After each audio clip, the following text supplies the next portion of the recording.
آپ نے اس دن میرے بھائی کے کان میں اذان دی تو اماں کو وہ اذان بے حد اچھی لگی تھی۔ انہوں نے پہلی بار کسی کو اپنے شوق اور عشق سے اذان دیتے دیکھا تھا، اسی لیے انہوں نے آپ کو اتنی رقم دی تھی۔ اور اس کے بعد اماں نے مجھے خاص طور پر تاکید کی تھی کہ مولوی صاحب کو کبھی پریشان مت چھوڑنا، ان کا ہمیشہ ساتھ دینا۔ میں تو بس اپنی ماں کی ہدایات پر عمل کر رہا ہوں۔ احمد کے منہ سے یہ سب سن کر میں حیران رہ گیا تھا۔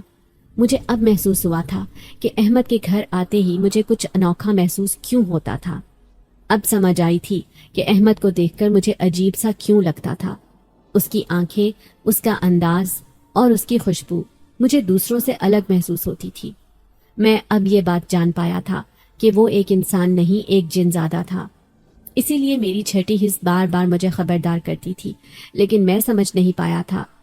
اب یہ سب جان کر میں دنگ رہ گیا تھا اور مجھ میں کچھ بولنے کی ہمت باقی ہی نہیں رہی تھی۔ مجھے خبر نہیں ہوئی کہ میں کیسے وہاں سے اٹھ کر مسجد واپس آ گیا۔ وہ 50,000 کی رقم میرے ہاتھ میں ویسے ہی موجود تھی جو میں احمد کو لوٹانے گیا تھا۔ نہ جانے کیا بات تھی، احمد کے بارے میں سب جان کر بھی میں اس سے نفرت نہیں کر پایا تھا، بلکہ دل میں اس کا قد اور بڑھ گیا تھا۔ نہ جانے وہ کس طرح مجھ تک پہنچتا تھا۔ وہ ایک بچہ ہو کر اتنے شائستہ اتوار کا مالک تھا، اور وہ کس طرح میری مدد کرتا تھا۔ یہ بات بہت حیران کن تھی۔ میں یہی سوچتا رہا تھا کہ آخر اس بچے نے ادب آداب کیسے سیکھے۔ اب معلوم ہوا کہ یہ جنات کی خاص تربیت میں شامل ہے، اس کی وجہ سے وہ بچہ اس طرح کا ہے۔ تاہم میرا دل خوف کھا گیا تھا، اور احمد کی حقیقت جان کر میرے ذہن کو ایک جھٹکا لگا تھا۔ کچھ اماں کی پریشانی اور کچھ احمد کی حقیقت جان لینے کا دکھ۔ رات کو مجھے بخار ہو گیا اور ساری رات میں بخار میں پھنکتا رہا۔ مجھے کچھ ہوش نہیں تھی۔ کبھی لگتا کہ احمد پاس آیا ہے، اور کبھی یوں محسوس ہوتا جیسے اماں میرے قریب بیٹھی ہوئی ہیں۔ اسی طرح کی کیفیت میں ساری رات گزر چکی تھی۔ جب میں نے فجر کی اذان نہیں دی تو محلے کا ہی ایک لڑکا جو اکثر میری غیر موجودگی میں اذان دے دیتا تھا، وہ چلا آیا، اور اس نے جب مجھے ایسے بخار میں پھنکتے ہوئے دیکھا تو سب سے پہلے فجر کی اذان دی اور اپنے گھر سے جا کر وہ ناشتہ لے آیا۔ ناشتہ کر کے میں نے دوا کھائی اور سو گیا۔ اس کے بعد آنکھ تبھی کھلی جب احمد پاس کھڑا جگا رہا تھا۔ اسے دیکھ کر میں ایک جھٹکے سے اٹھ بیٹھا اور اس سے نظریں چراتے ہوئے کہنے لگا، تم یہاں کیا کر رہے ہو؟ کیا وجہ ہے؟ کیوں آئے ہو؟ میں نے بخار کے باعث نقاہت بھری آواز میں اسے کہا تو وہ حیرت سے کہنے لگا، مولوی صاحب، میں اس وقت ہی تو آپ کے پاس آتا ہوں، یہ میرا مخصوص وقت ہے، اور اب جب آیا تو آپ کو صحن میں نہ پا کر پریشان ہو گیا۔ پتہ چلا کہ آپ کی طبیعت ٹھیک نہیں اور آپ اپنے کمرے میں ہیں تو میں یہیں پر چلا آیا۔ احمد نے وضاحت دی تو میں شرمندہ سا ہو گیا۔ اس میں اس کا کیا قصور کہ وہ ایک جن زادہ ہے؟ وہ تو میری مدد ہی کر رہا ہے اور میں اس سے رخ پھیر رہا ہوں۔ مجھے اپنے آپ پر بہت شرمندگی ہوئی، تاہم میں نے اپنا رویہ فوراً درست کیا اور احمد سے کہنے لگا، معاف کرنا دوست، میں بخار کی حالت میں ہونے کی وجہ سے نہ جانے کیا الٹا سیدھا بول رہا ہوں۔ میں نے احمد سے معافی مانگتے ہوئے کہا تو وہ میرا ہاتھ تھام کر بیٹھ گیا اور پھر دھیرے دھیرے میرے بازو اور پاؤں دبانے لگا۔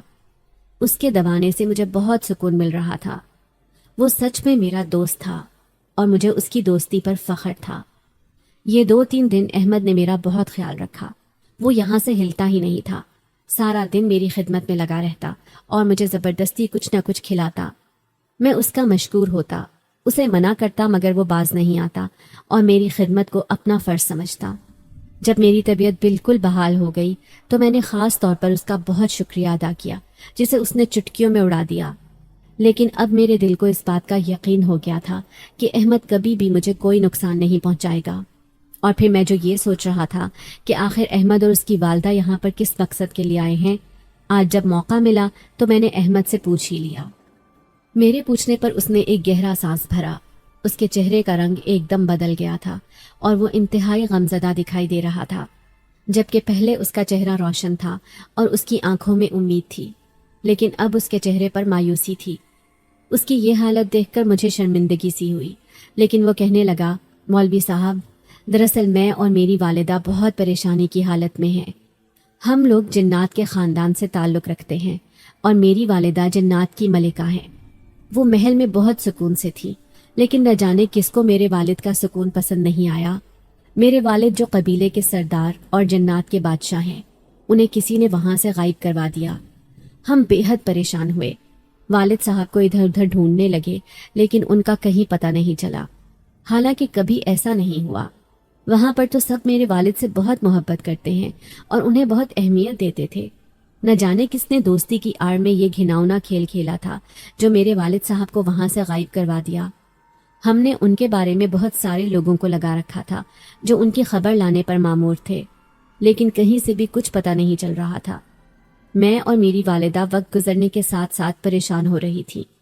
والدہ چونکہ ماں بننے والی تھی، اس لیے پریشانی سے ان کی حالت غیر ہو جاتی تھی۔ یہی وجہ تھی کہ میں انہیں تسلی دیتا، حوصلہ دیتا، لیکن ان کی ہمت والد صاحب تھے اور وہ ان کے ساتھ ہونے سے ہی حوصلہ رکھتی تھی۔ ہمیں کسی نے بتایا کہ والد صاحب انسانوں کی اس دنیا میں دیکھے گئے ہیں اور یہیں کہیں پر موجود ہیں۔ والدہ کو یہ سن کر ایک حوصلہ ہوا اور انہوں نے فوراً یہاں پر آنے کی ٹھانی، جبکہ میں نے انہیں منع بھی کیا کہ آپ کی طبیعت ٹھیک نہیں رہتی، آپ کا وہاں جانا مناسب نہیں ہے، لیکن والدہ مجھے اکیلے بھیجنے کے لیے تیار نہیں تھی اور کسی اور پر وہ بھروسہ کر نہیں سکتی تھی۔ ایسی صورتحال میں جب والد صاحب غائب ہوں تو وہ کیسے کسی پر بھروسہ کرتی؟ یہی وجہ تھی کہ انہوں نے ساتھ آنے کی حامی بھری اور پھر ہم اس علاقے میں آ کر آباد ہو گئے۔ یہاں پر آنے کے کچھ دنوں بعد ہی والدہ کے گھر بیٹے کی پیدائش ہوئی۔ جب میں آپ کو اذان دینے کے لیے لے کر گیا تھا، جنات کی دنیا میں ہم کسی کو بھی ابھی یہ خبر نہیں دینا چاہتے تھے۔ ہم پہلے اپنے والد صاحب کو ڈھونڈنا چاہتے ہیں، لیکن ابھی تک ہمیں اس مقصد میں کامیابی نہیں ہوئی، نہ ہی ان کے بارے میں کچھ معلوم ہو سکا ہے، لیکن امید ہے کہ جلد ہی میں ان کے بارے میں سراغ لگا لوں گا اور پھر ہمارا گھرانہ پہلے کی طرح ہی خوشحال ہو جائے گا۔ احمد کے لہجے میں افسوس اور امید تھی۔ میں اس چھوٹے سے بچے کو دیکھتا رہ گیا جس سے میں نے بہت کچھ سیکھا تھا۔ احمد کو ہر طرح کے حالات سے لڑنے کا فن آتا تھا، اور جس طرح وہ اپنے والد کے لیے پریشان تھا، مجھے اس کے والد پر رشک آیا تھا۔ میں بھی اپنے والد کے لیے پریشان رہتا تھا اور انہیں راہ راست پر لانے کی بہت کوشش کی تھی، لیکن شاید میری قسمت میں والد کا ساتھ نہیں تھا اور نہ ہی ان کی محبت اور شفقت تھی۔ لیکن میں احمد کو دیکھ کر کہہ سکتا تھا کہ یقیناً اس کا باپ دنیا کا بہترین باپ ہوگا۔ تبھی تو احمد بھی ایسا تھا۔ میں نے اسے حوصلہ دیتے ہوئے کہا کہ تم فکر مت کرو، تمہارے والد صاحب کا پتہ چل جائے گا، پریشان مت ہو۔ یہ سن کر احمد کے چہرے پر ایک امید سی جگمگانے لگی تھی اور وہ کہنے لگا، بالکل مولوی صاحب، میں اور میری والدہ اسی امید کے سہارے تو زندہ ہیں۔ ہمیں پورا یقین ہے کہ ہم جلد ہی والد صاحب کو ڈھونڈ لیں گے، اور جب تک ہم انہیں ڈھونڈ نہیں لیتے ہم یہاں سے کہیں نہیں جائیں گے۔ احمد نے ایک عزم کے عالم میں کہا تو میں اسے دیکھتا رہ گیا۔ دن اسی طرح گزر رہے تھے۔ اس بار میں بہت جلدی گاؤں چلا گیا کیونکہ اماں کی طبیعت پہلے ہی ٹھیک نہیں تھی اور مجھے ان کی طرف سے تشویش تھی۔ میں نے بیماری کی حالت میں انہیں چھوڑا تھا۔ اب کی بار میں وہ 50,000 کی رقم ساتھ ہی لے کر گیا تھا اور وہ رقم اماں کے حوالے کر دی۔ اماں پہلے سے بہتر تھی اور بیٹھی ہوئی تھی۔ مجھے دیکھ کر ایک دم اٹھ پڑی اور بھاگ کر سینے سے لگا لیا۔ آنسو ان کی آنکھوں سے بہنے لگے تھے۔ میں خود بھی خود پر قابو نہیں رکھ پایا۔ اماں کو بہتر دیکھ کر میں خوش تھا کیونکہ ہماری کل کائنات تو اماں ہی تھیں۔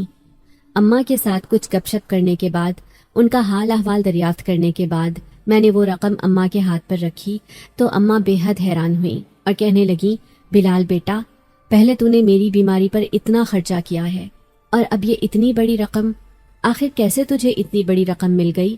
کیا تو نے کام بدل لیا ہے؟ اماں نے سادگی سے مجھ سے پوچھا تو میں نے ہنستے ہوئے کہا، نہیں اماں، کام تو وہی ہے، لیکن ایک بچے کو پڑھایا تھا تو اس کے ماں باپ نے خوش ہو کر انعام میں یہ رقم دی ہے، کیونکہ اس بچے کو بہت اچھی تلاوت آنے لگی ہے۔ اب وہ بہت امیر لوگ ہیں۔ اماں کو جب میں نے بتایا تو اماں نے غائبانہ طور پر انہیں بہت دعائیں دی۔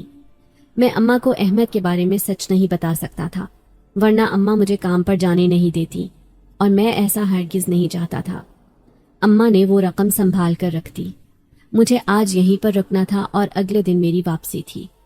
ابھی عصر کے بعد کا وقت ہوگا جب دروازے پر ایک دستک ہوئی اور ساتھ ہی ایک صدا بلند ہوئی۔ یہ کوئی درویش تھا جو گزرتے گزرتے صدا لگا رہا تھا۔ اماں نے سنا تو فوراً اٹھ کھڑی ہوئی اور آٹے کی ایک چھنی بھر کر اس درویش کو دے دی۔ اماں سے جب میں نے اس درویش کے بارے میں پوچھا تو کہنے لگی، بہت اللہ لوگ ہے، یہاں پر کوئی نیا ہی آیا ہے،